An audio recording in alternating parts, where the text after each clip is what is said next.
Edward G. Robinson, Joan Bennett, and Dan Duryea in The Woman in the Window. Ladies and gentlemen, your guest producer, Mr. Mark Hellinger.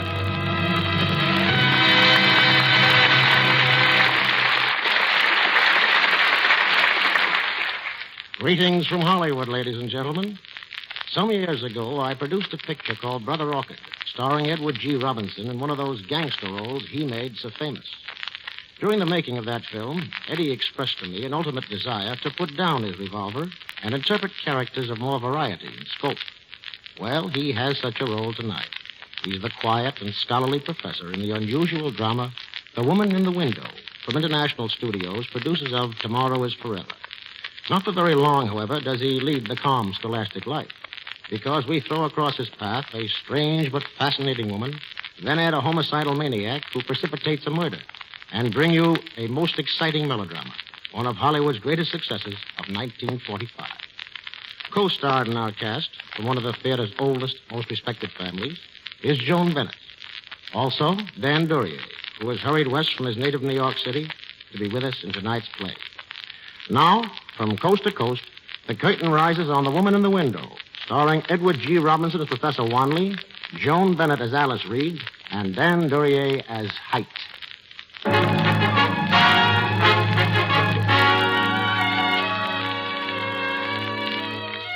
Dusk in Midtown New York City. A scorching July day has ended, and now, before the evening rush to theaters, the streets are almost empty. There's a clubhouse just off Fifth Avenue, an unpretentious, dignified, brownstone building. And waiting in front of it is an unpretentious, dignified gentleman.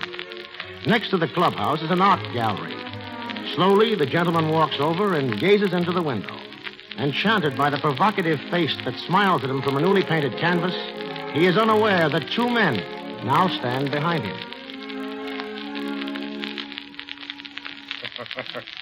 Just look at him. Richard Wanley, Associate Professor of Applied Psychology, bowled over by a picture of a pretty girl.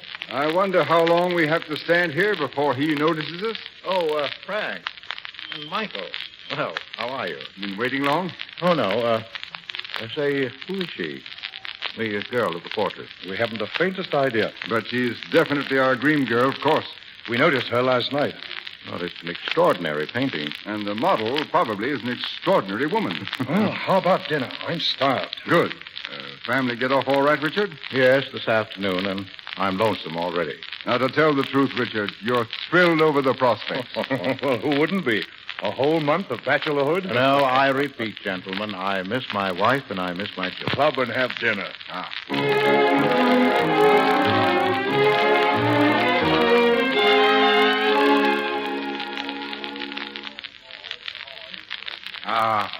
Now that's what I call a meal. Well, what's on the program now? I suggest a drink, a cigar, and a good old talk fest right here in the club. Are you out of your mind? Frank, what about the Stork Club? That's more like it. Now, what's gotten into you tonight? The two of you. You're determined to show me the town, aren't you? Throw over the traces. Whoopee. We want to see you celebrate. It'll do you good. Well, that's a fine prescription, Michael, from one of the city's most respected doctors. It's an excellent prescription. Frank, as district attorney, you should know some nice gay spots. You know, some that your office may be thinking of closing up. Oh, now, look. We're three old crocs. That sort of shenanigans is not for us. Oh, so I'm an old croc, eh? Richard is absolutely right. It's a darn good thing, too. Men our age... Good thing? I didn't say it's a good thing. I rather doubt that it is for men of our age.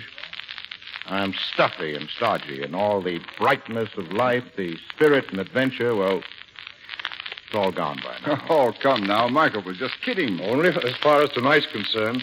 I've got to be at the hospital in 30 minutes, but in principle, I was not kidding. If you and Richard worked with the police as I do, you'd see what happens when middle-aged men try to act like colts. You'd know the tragedy starts out of the merest trifles. A casual impulse to do something daring, an idle flirtation.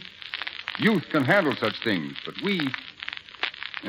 Judging from that look you're giving me, Richard, I am treading on a tender spot. Oh, nonsense. If I'm giving you any look, it's simply one of academic disagreement. You see, with me, the flesh is still strong. It's the spirit that grows weaker by the hour. Yes, even if adventure should beckon to me. Even in the form of, of that most alluring woman in the window next door. I'm afraid all I do is clutch my coat a little tighter and run like the devil. Well, at least you could get her phone number for me first. Well, I'm sorry to break this up, but I'm on my way. Wait a second. You give me a lift. What about dinner tomorrow night? Excellent. Richard? Well, shall we stay here, 7 o'clock? Good. Do you think it's safe to leave me here alone in my rebellious state of mind? That depends on your plans. A drink, glance at a book, and home in bed by 11 o'clock. Good night. Good night. Good night, Michael. See you tomorrow.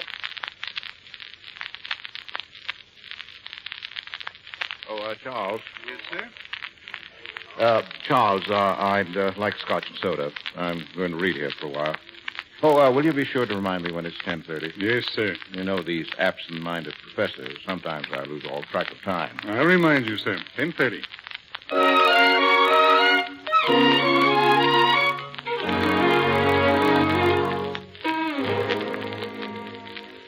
Professor Wanley?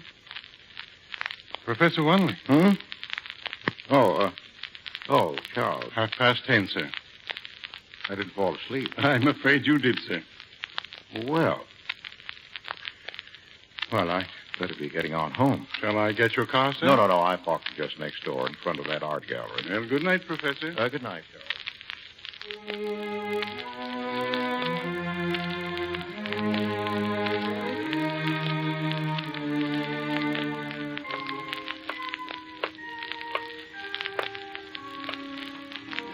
Paper, morning edition paper. Paper, mister? No, thanks. Say, that dame in the picture, some tomato. Yeah, some tomato. The woman in the window. What did I tell Frank? I'd clutch my coat a little tighter and run like... Well, what do you think of it? I beg your pardon? The portrait. What do you think of it? But it's an amazing Why, it's you. You're the one... Yes, I posed for it. Well, then my admiration for the artist is doubled. You mean it looks like Oh, me? more than that. It is you. I shouldn't be talking to you. It's just that every now and then I like to wander over here and watch people's reactions when they see the portrait. Oh, you mean like just now? How did I react? Well, there are only two reactions. One is a kind of solemn stare at the painting, and the other is a long, low whistle. Well, which was mine? I'm not certain, but I suspect that in another moment you might have given a long, low, solemn whistle. Well, that rather embarrasses me. Well, you don't look like a man given to whistles. Oh, no. It's, if my admiration was that obvious, I'm afraid you might misunderstand what I What really... if I said that I'd like very much to have a drink and talk for a few minutes? Well, you must excuse me if I appear completely bewildered. I am. Well, I have no designs on you, and one drink is all I'd care for. Is that all right? Well, it's fine. And thank you. Thank you very much.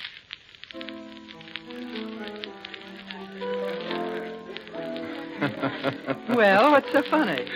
Well, I was just thinking of a couple of my friends. I can't wait till I tell them about this. You see, they admired your portrait, too. I have a few other subjects that the same artist painted. Would you care to see them? Oh, very much. Then you can take me home.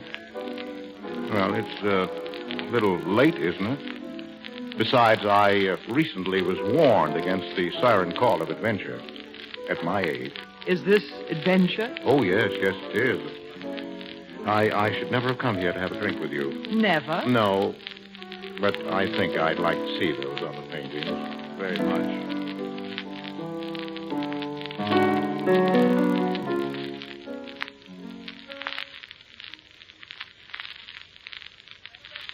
Nice, aren't they? Beautiful. I've never seen finer composition and shading.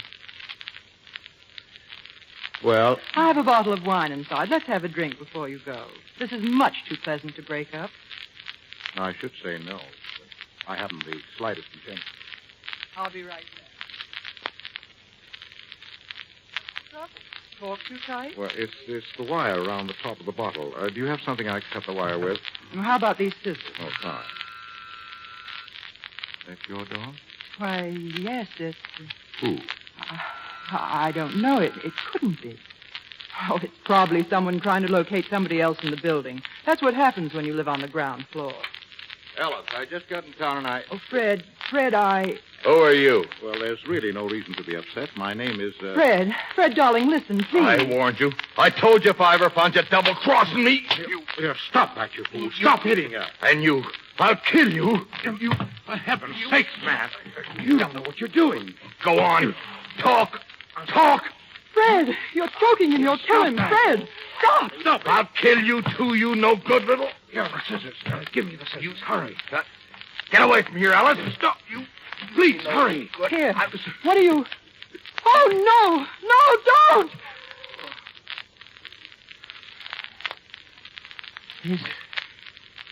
Is he... Yes. Yes, I think so. I better telephone the police. What's his name? Howard. Fred Howard. That's what he told me. You don't think that's his right name? I don't know. He's not breathing. No. He never told me where he lived or anything. He's just someone I knew. But he's so jealous and his temper, it's horrible. I'd see him maybe once or twice a week, but always alone. You better tell me the truth. I am telling you the truth. You said you always saw him alone? And how did you meet him? On a train. Why? Who knows that he saw you at all? Unless he's told someone, which I doubt. No one. You never mentioned him to anyone? Not his name, not even the name he gave me. You think there's something we can do? I'll do anything. I don't want to go to jail. Please try to keep calm. Let's think this out. He was trying to kill me. There's no question about that. If I hadn't killed him, he'd have killed me. What if the police say it was self-defense? I'm ruined any which way, my whole life. You're thinking of something. What is it? No, I was wondering if we have the nerve for something. Something dangerous that would shut the door on us completely if we were caught. Anything you say. I'd die in jail. I'd die. Now, if nobody knows about you, if nobody saw him come here, how could either of us be connected with his murder if his body were found miles away from here? But how? My car's still parked in front of the art gallery. I'll drive it back here. Then what? I'll take the body, leave it, somewhere in the country. It'll be found, but maybe not for a week or so. You go for the car and I wait here? Would you be afraid? Well, once you got out of here, why should you come back? I don't even know who you are. And there isn't a man in the world who wouldn't try to get out of a mess like this if he could. No, we mustn't quarrel. If we do that, we're lost. Why can't I go with you? Because we mustn't be seen together. There's no need for me to tell you who I am if we're successful. All right. But leave something here. I don't understand. Leave something that would identify you if you don't come back. Well, that's fair enough. My hat. I have a vest. I always wear a vest, even in summer. It'll do. All right. Now we have to move fast. Look, almost no blood at all. That's very fortunate. Now, wash the scissors. Yes. Better boil them. Fingerprints, you know. The police do miraculous things with clues. A piece of cloth, a button. I'll be very careful. Nearly 1 o'clock. There may be some time getting back. Why? I don't know why. I only know that I want to be cautious. Now, just don't get panicky and call the police. I promise you that I won't fail you.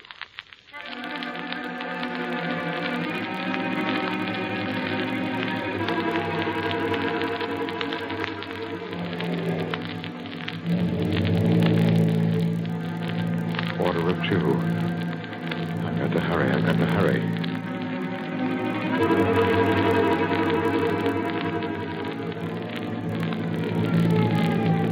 Oh, no.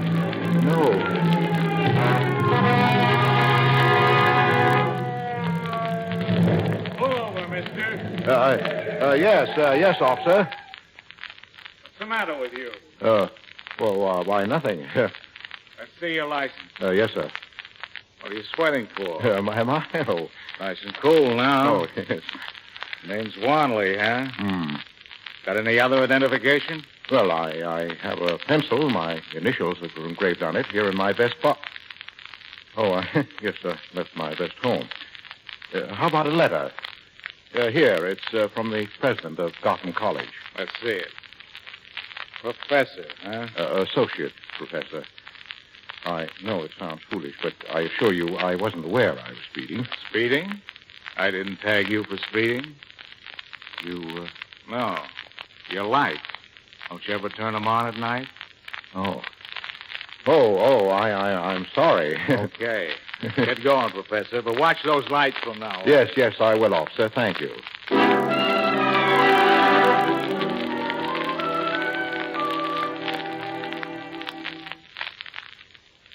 I thought you'd never get back. Sorry. I wondered about it myself. Before I forget, my name is Reed. Alice Reed, in case you have to come back again. But if we're lucky, I won't have to come back. Now, we better get rid of anything that might identify him. I've already done that.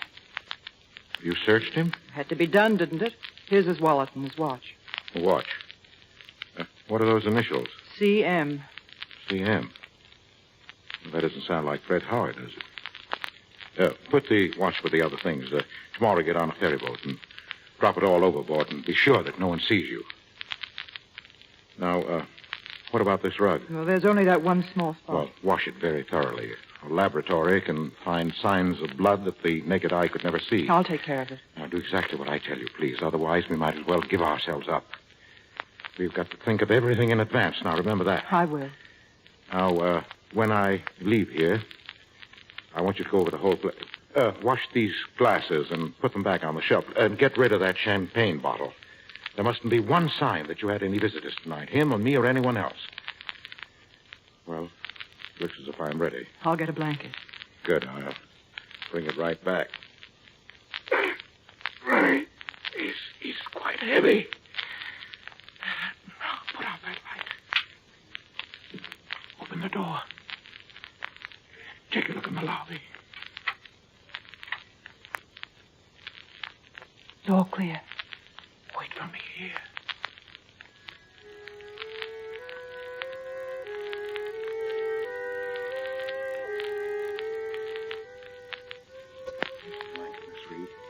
I've got to hurry now. You forgot something.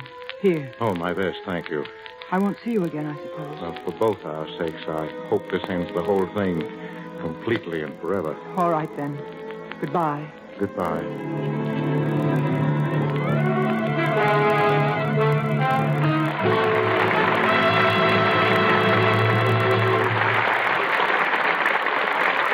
In just a moment, Mark Hellinger will present Act Two of The Woman in the Window, starring Edward G. Robinson, Joan Bennett, and Dan Duryea.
back to Mark Hellinger and our stars. Act 2 of The Woman in the Window, starring Edward G. Robinson as Professor Wanley, Joan Bennett as Alice Reed, and Dan Duryea as Height.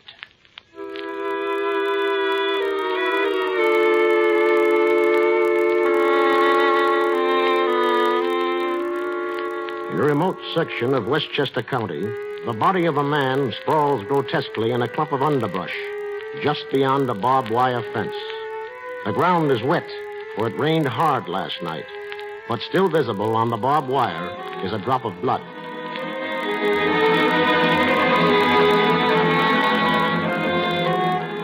And now, it's 9 o'clock at night. Professor Richard Wanley has just finished dinner with his friend, Dr. Barkstain. Quite unnoticed, beneath the sleeve of Wanley's coat is a fresh, clean, white bandage. A cut from barbed wire can leave a nasty wound. Well, Richard, heard yet from Grace and the kids?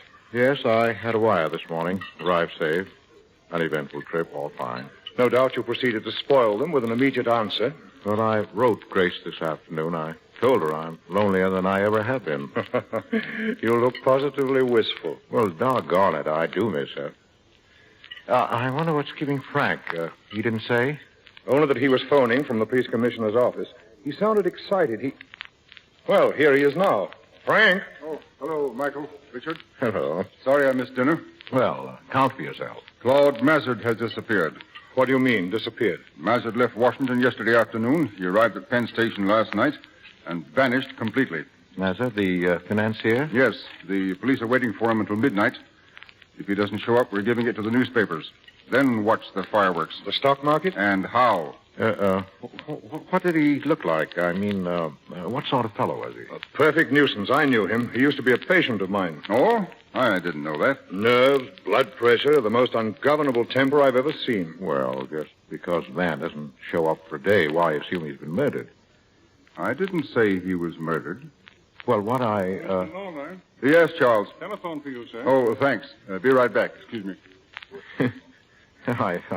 I don't know why I said Mazard was murdered, but Frank's whole manner, it seemed to indicate violence of some kind. Frank suspects it, too. His head's up like a bird dog's. Oh. He's on the scent of something.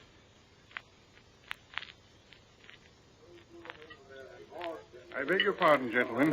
Charles? Mr. Lawler's phone call. He had to go right to his office. He said you would understand. Well. Michael, I've rather a bad headache. If you don't mind, I think I'll run on home. Well, I'm rather tuckered myself. You want something for that head? No. It's just the heat.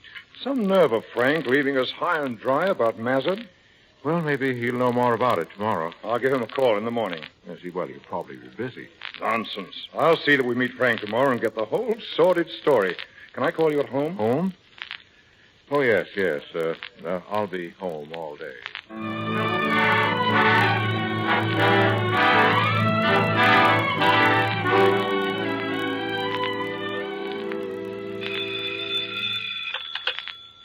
Hello? Richard, this is Michael. Do you happen to have your radio on? No. Why? Well, turn it on. There's a news broadcast. They found Claude Mazard's body up in Westchester. Oh? Some kids taking a hike in the woods. And you were right. He was murdered. Well, I guess we won't be seeing Frank then. He'll be all tied up. We certainly will see him. We're meeting him at 6 at the club again. By the way, how's that head of yours? Oh, better, thanks. Good. Well, I'll see you in a little while. Yes, thanks for calling, Michael.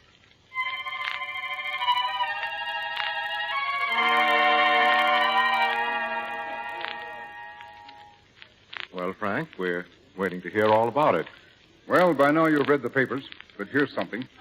Mazard was not killed where the body was found. Well, how do you know that? We've got tire marks of a parked car. It rained, and the ground was soft.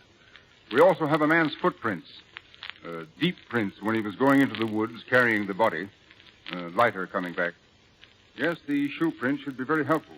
Shoe prints? These were well-worn shoes. They've told us quite a bit. Don't be so indefinite. Well, the man weighs about 160 pounds, wears a size 8 shoe, and is probably in moderate circumstances. Well, that's rather a guess now, isn't it? No, the shoes have been half-soled. We like evidence like that. It doesn't help us name the murderer, of course, but once we line up a suspect, these things are positive checks against him. The car, the shoes, the kind of suit he wore. You know that, too? Oh, yes. And his blood. Inspector Jackson found blood on a wire fence. It didn't match with Mazard's. Yes, but a clue like that on a barbed wire fence, could that be enough to be of any use? Did I say barbed wire fence? Well, didn't you? No. But it was barbed wire, of course. Oh. I was only trying to impress you fellows with my keenness. Well, in that case, Frank, I'll give you a chance to impress the whole city. Look at this. At what? Here, under my sleeve. See? Bandaged. Doesn't this suggest something to you, Frank? Yes. You see my name on the front pages, and you make a desperate effort to elbow your way into the case by insinuating that you're the guilty man. But it's no use, my boy. You've wounded yourself for nothing. Did you ever see such selfishness? That bandage, Richard. What happened? A couple of days ago, I cut it on a tin can. It's nothing. Would you like to hear what the police think? You bet we would. Well, this afternoon we got a line on a woman. Now, who she is... Oh, wait a minute. Looking for me, Williams? Yes, Mr. Lawler. One of the boys on the staff. Be right back. Frank's a very smart man, Michael. Yes, he is. Richard, what's the matter? Oh, I haven't been feeling any too well. Missing the family, eh? Yes, very much. And a headache yesterday. I think you could do with a few capsules. Capsules? I'll write a prescription. 2 a day should pep you up considerably. Oh, you don't walk in your sleep, do you? Not that I know of. Why? Well, I hate to think of you wandering into the bathroom and popping these capsules into your mouth like peanuts. Poison? Technically, no. It's a gland concentrate. But too much of it would hit the old heart like a sledgehammer. Instantly? Oh, 20 or 30 minutes and... What's going on here? Oh, just a prescription for Richard. It not only kills you if you take enough, but it leaves no trace. Just a case of heart disease. That's all you could say. Oh, fine. Frank, a minute ago, you mentioned the woman. Oh, yes. Well, the police had a theory this afternoon. Mazard was a bachelor, but he had a girlfriend. They're certain of that. But they don't know who she is. Well, Mazard probably called on her. A man was already there, a man the girl liked better than Mazard. Well, how would the police know that? Well, because she's made no effort to bring the killer to justice or identify herself. That's just a theory, of course. I said that. Well, Mazard is killed. They get rid of his body. But now these two people, this man and this woman, sit hating and fearing each other, each wondering how long it'll be before the other blabs out the whole story. Always a woman, eh? Oh, that was the theory this afternoon. Oh, they've changed their minds? Williams just told me something that pulls the rug right out from under that theory. Really? It seems that Mazard's partners were always afraid that he'd get into trouble. They knew his temper. So they hired a bodyguard, a fellow by the name of Arthur Height, to follow him secretly at all times. The bodyguard has also disappeared. Then he could be the murderer, couldn't he? Well, he might have tried to blackmail Mazard, killed him in a fight. Or he might have witnessed the murder and is getting ready to blackmail the killers. But even if he's 100% innocent, Height still won't walk in and talk. Well, why do you say that? Why wouldn't he? Oh, because he's a known crook with a blackmailing record. He's wanted now for at least 2 other raps. We'll get that gentleman only when we run him down, not before. Nice fellow to pick for a bodyguard. Don't ask me why Wall Street geniuses do anything. He was tough and strong, and I suppose that's all they thought about. Anyway, I'm going up to Westchester tomorrow morning to look over this place where they found the body. Want to come along? I wish I could, but I've got a date with some gallstones. Richard? Go along by all means. Well, I'm Oh, afraid he'll that, go, Frank. I'm his physician, and I order him to go. Give you something to think about, Richard. Well, all right. Good. Inspector Jackson will be with me. We'll try to show you how the law operates to nail a man.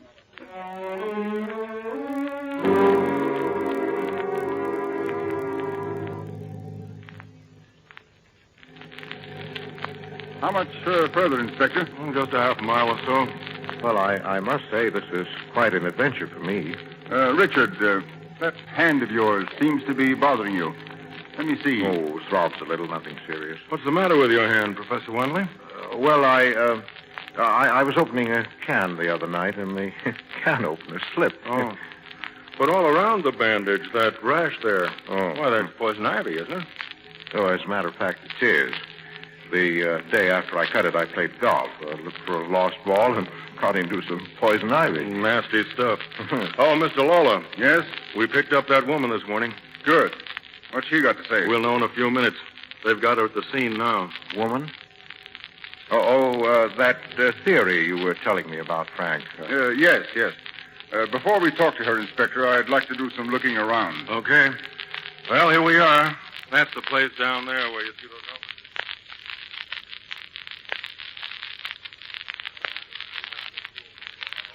The woman's waiting in William's car, Mr. Lawler. Shall we take a look in the woods now? Yes. I want to point out to the professor just what you've learned. Oh, please, I really wouldn't want to It's a interfere. pleasure. Well, back there is where the car was parked. We know it had Goodrich tires, 716, about 20,000 miles. A motorcycle officer recalls seeing a car that might be the one we're looking for. Oh? Did he see who was in it? A man, but he couldn't make a positive identification. Well, let's look at where he dropped the body. Richard. Yes? Are you going to be our guide? Oh, do you mean I'm walking in the right direction? Straight as an arrow. Well, now. That's very odd.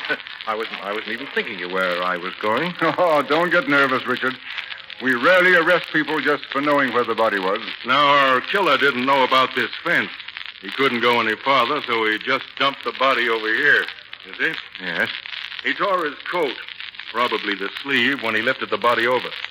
We found a couple of shreds of woolen fiber. They couldn't have been from Mazur's clothes? Different material.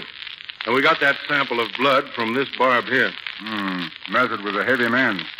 The murderer certainly didn't pick himself an easy job. Oh, especially at night. Well, yes, it might have been at night. I rather figure it at along about daybreak. Well, I thought the newspaper said night. We can go back now. Oh, say, what are those boards doing over there? The men put them there yesterday. They found some poison ivy. Poison ivy? Richard, looks as if you'd better do some more explaining. Well, closing in on me, huh?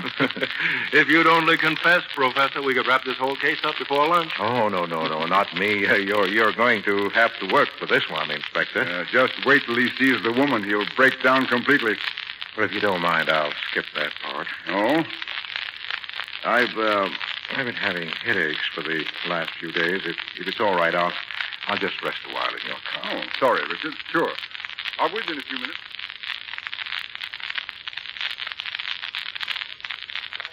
Well, how's the head? Feeling any better? Yes, a little, thanks. Well, we'll be on our way directly. What does the woman have to say? Very little. She's got something on her conscience. But what woman hasn't? Well, where did they find her? Second-class hotel off Broadway. She seems a lot too dingy for Mazard. He'd do better than that, I'm sure. Oh, cheap-looking?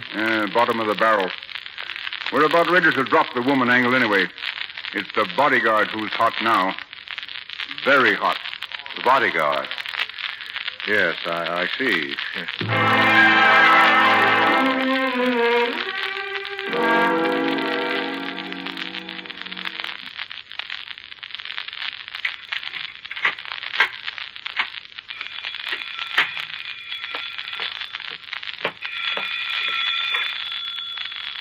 Hello? Professor Wanley? Yes? This is Alice Reed. Miss Reed, how did you know my phone number? How did you know my name? Have you seen the early editions? No. Your picture's in the paper. Congratulations. Will you please tell me what you're talking about? Well, wait a second. I'll read it to you. Here it is. Dr. George F. Reynolds, president of Gotham College, yesterday announced the promotion of Richard Wanley to head of the Department of Psychology. Oh, yes, of course. I wasn't expecting it until 4. Did I frighten you? A bit. Everything all right? I suppose so, isn't it? You've heard nothing from anyone? Have you? No, not so far. Oh, I'm not worrying now. I'm sure we're out of it. I hope so. And I'm not going to bother you, believe me. Oh, it's quite all right. I'm rather glad I heard from you. Well, there goes my buzzer. I'd better hang up. Yes, well, good night, and thank you. Thank you. Bye. Coming. Who is it? Open up, Miss Reed. Who is it? My name is Height. Arthur Height. I want to have a little talk about our friend, Mr. Mazid. I don't know you, and I don't know your friend, Mr. Mazid, so beat it. You don't want me to get tough, do you? I don't care how tough you get. You're not coming in here. I'm not kidding, lady. Open the door or I go to the cops. Come in. Thanks, Miss Reed. Now say what you've got to say and get out of here. Sure.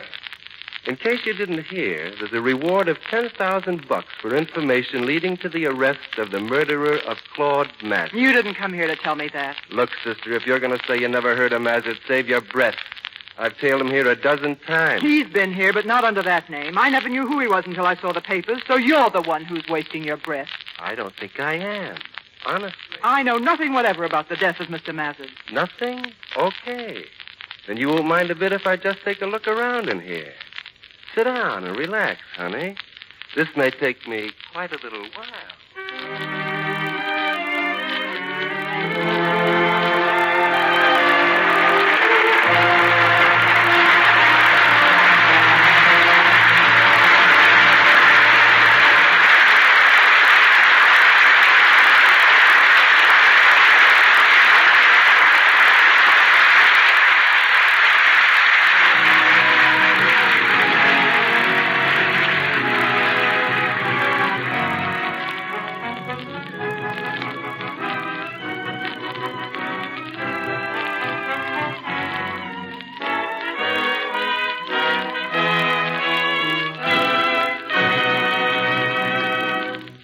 In just a moment, we'll return with Act 3 of The Woman in the Window, starring Edward G. Robinson, Joan Bennett, and Dan Duryea.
Back to our microphone comes Mark Hellinger.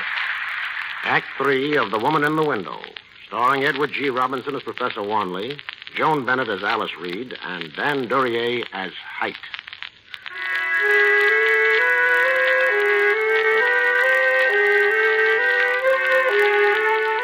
For nearly an hour, Alice Reed has stood helplessly by, watching her visitor search her apartment with frightening thoroughness. Her pounding heart is calmer now, for it's apparent that the bodyguard of the murdered man has discovered very little. Now that you've ransacked my rooms, Mr. Height, suppose you tell me what you're looking for. I wouldn't know that, Miss Reed, till I find it. But I'd be glad to settle for a trace of blood, or a photograph, or even a confession. Confession? I can't understand it. Everything here's been wiped so clean. Pretty good housekeeper, I guess. Thanks. Yes, sir, not a fingerprint anywhere. Not even where you'd think they'd be naturally. Oh, I picked up these scissors inside. Are these the ones he was stabbed with? They've been cleaned off real good, but I think I'll take them along. Anything else? As a matter of fact, there is. This, Miss Reed, this gold pencil. Oh. I found it in your dressing room. The pencil's engraved R.W. Now, that doesn't stand for Alice Reed. And it doesn't stand for Claude Mazard either.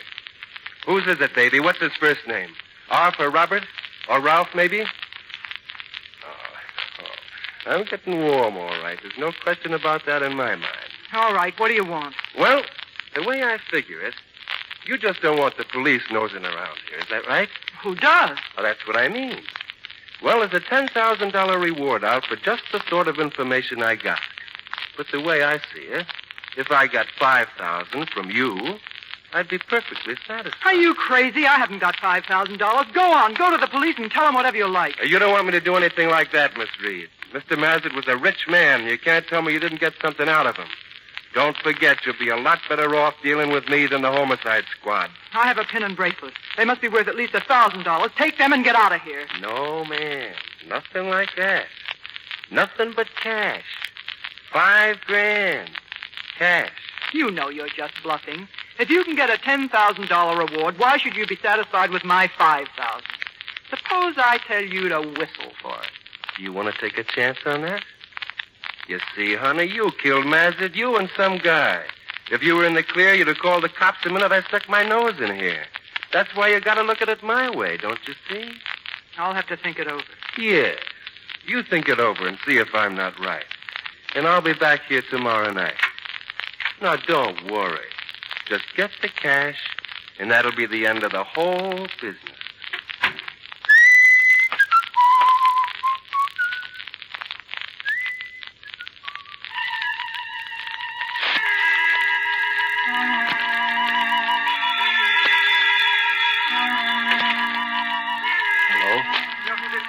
Yes, what's the matter? I've got to see you. Don't ask any questions now. Can you meet me?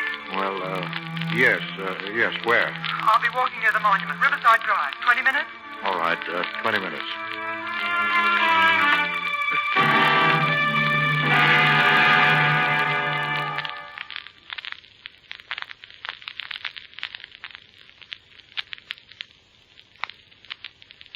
Then he left, but he said he'll be back tomorrow night. Well, we'd better not talk anymore here.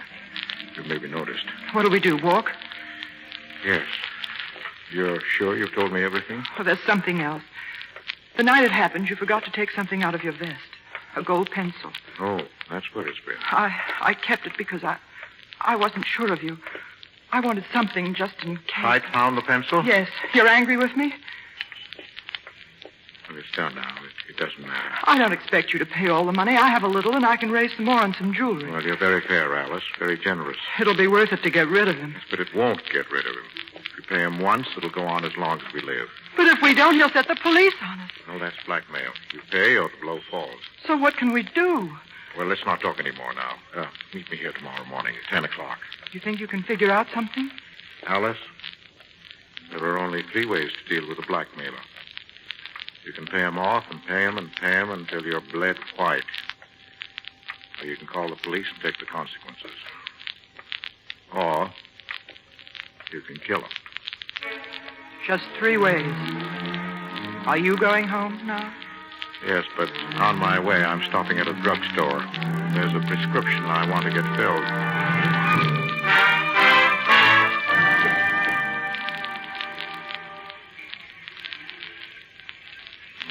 Morning. We'll just walk along here as we don't know each other. Did you notice anyone following you? No, I don't think so. But I'm frightened. Well, I give you my word. The police don't even know we're alive. I've been to the bank. Here, take this envelope. There's $5,000 in it. I can pay some of it back. Well, we'll worry about that later. When you see Hyde tonight, don't give him all of it. Tell him you couldn't raise it all, that he'd have to come back tomorrow. You mentioned a prescription last night. Yes. Have you any idea what it is? I think I have. Well, it's in the envelope, too. Some capsules. Open the capsules and shake out the powder. In liquid, it dissolves almost instantly. The druggist happened to mention that. How many capsules are needed? I wrote it all down. There's a note in the box. But if you don't think you can go through with it, we'll work out some other plan. I can do it. How soon is the drug effective? 20 to 30 minutes. Once he takes it, make sure he leaves your apartment. Well, we better separate now. Yes. Wish me luck. Good luck. And if you lose your nerve, don't get frightened. We'll find another way. I'll phone you tonight after he's gone.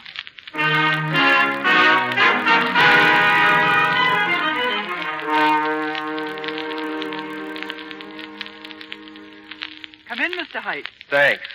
Hey, you're all dolled up. Is that get up for my benefit?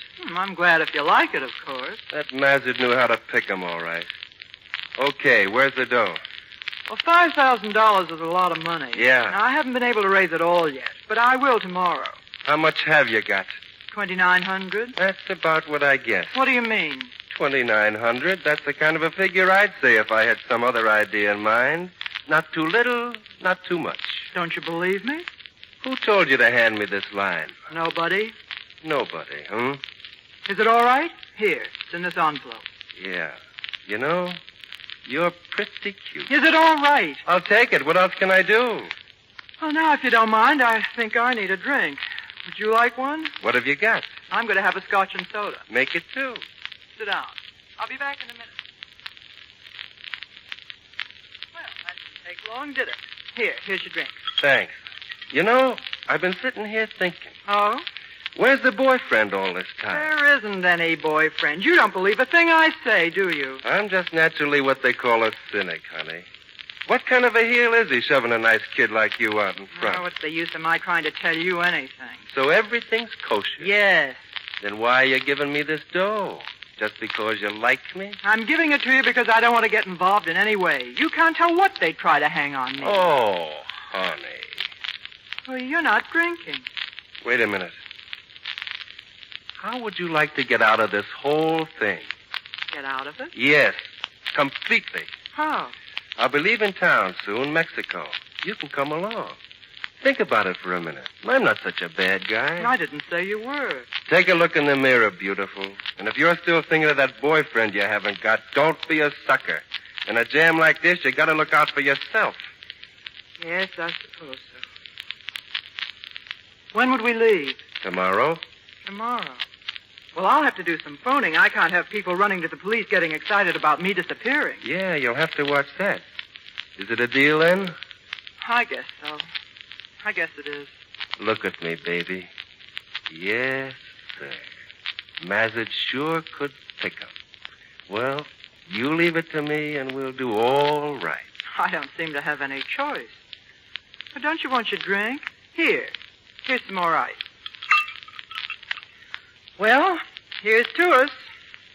You really want me to drink this? Why not? You take it.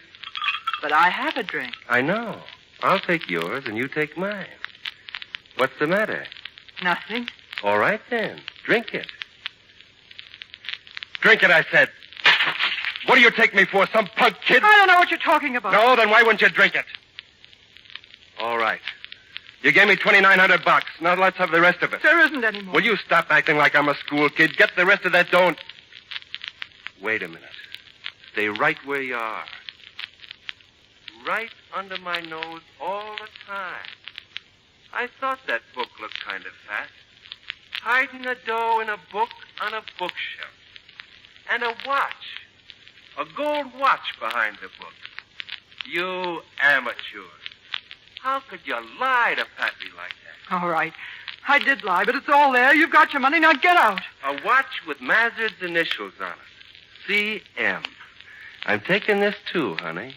And just because you've been such a smart little chiseler, you're going to have to dig up some more dough for Pappy. Another $5,000.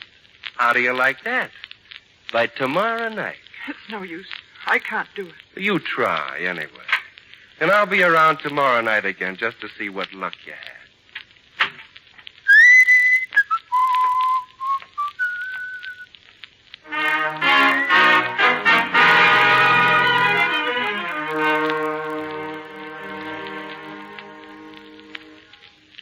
Hello? Well, he's gone, Mr. Wanley. Oh. Well, I've been going almost crazy waiting for you to telephone. You know those capsules I gave you? Well, I've got some of them here right now in front of me. If something had gone wrong, I've been thinking they'd be my only way out. Oh, you mustn't talk like that. Well, there's no need to now, is there? Please, listen to me. What's the matter? He's too smart. He figured it all out about the drug, and he's got all the money, and now he wants more. More and more and more. I don't know what else I could have done. He'll be back tomorrow night. What can we do? I don't know. I haven't any more money. I just don't know. I'm too tired to think about it anymore. Too tired. Hello? Hello?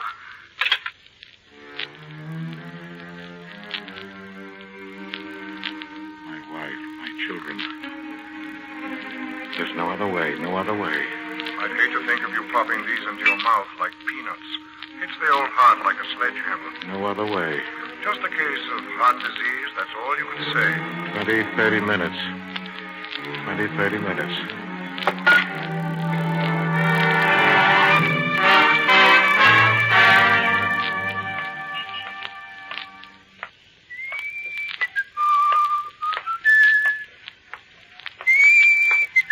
Just a second, mister. I said just a second. You talking to me? Yeah. I'm from police headquarters. What were you doing in that apartment house? Detective, huh? Mind if I ask to see your badge? What's the matter? Don't you believe? Is that him, Mackenzie? Yeah. Yeah, he's ducking back at the building there. I see him. Stay where you are, Trevor. There's no sense shooting. You better drop that gun. I said stay where you are. Sorry, but I'm coming after you.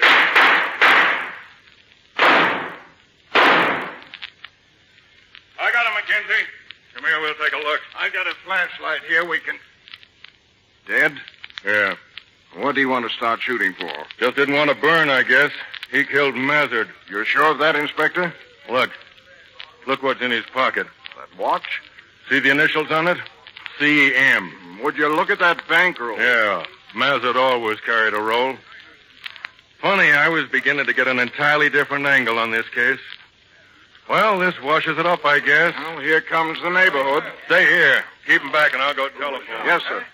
All right, stand back now. Stand back. Who is it, officer? Who is it? Only the guy that bumped off Claude Mazard, that's all. Did you hear what he said? The guy who killed Mazard. Yes, I heard. Excuse me, please. Excuse me. What's the matter, lady? Don't you feel good?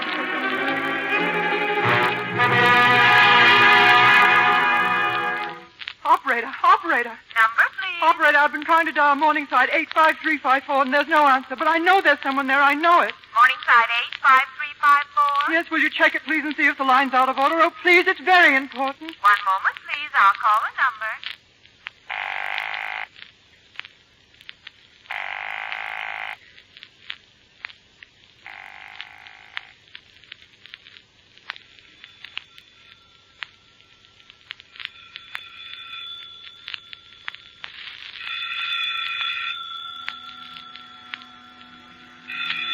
Telephone. Answer. Telephone. I can't move. My lip ring. Make no difference. A few minutes more. Be free. Free.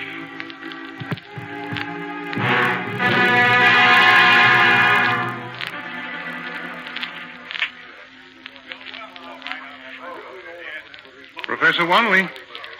Professor Wanley, sir. What? Who is it? You wanted me to remind you when it was 10:30, sir. Oh. You must have fallen asleep. Sleep? I've been asleep? Yes, sir. A dream. It was all a dream. Sir? Charles, I can't tell you how happy I am to see you again. Well, thank you, sir. Well, I'll get my hat and run along on home. Oh, this pencil, sir. I think this is your pencil, isn't it? Yes. Where was it? In the dining room. You must have left it there when you signed the dinner check. Well, it wouldn't do to lose this, Charles. My wife gave it to me as a going-away present. She went away this afternoon. Thank you, Charles. Good night. Pleasant dreams.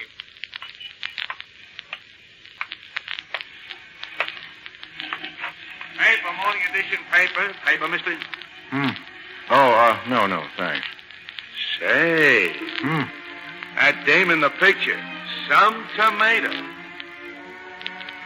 Yes, my boy. Some tomato.